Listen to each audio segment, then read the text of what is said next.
بیٹی ہوتی ہے اور بیٹی قابل احترام ہوتی ہے۔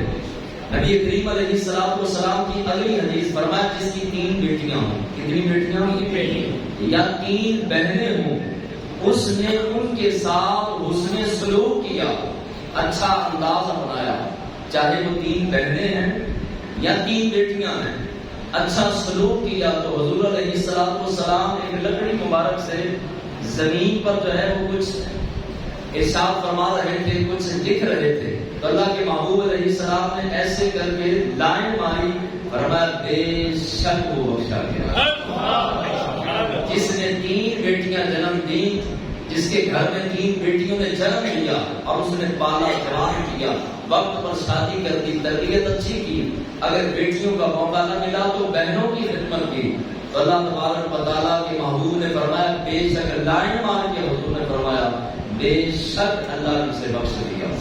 حدیث پاک سنیے، فرمایا جس گھر میں بیٹی پیدا ہو، رحمت کے فرشتے آسمانوں سے ٹولیوں کی شکل میں آتے ہیں، کافروں کی شکل میں زمین پر اترتے ہیں اس کے گھر میں، اور آتے ساتھ ہی پورے گھر کو گھیرے کے اندر لے کر کیا پڑھتے ہیں؟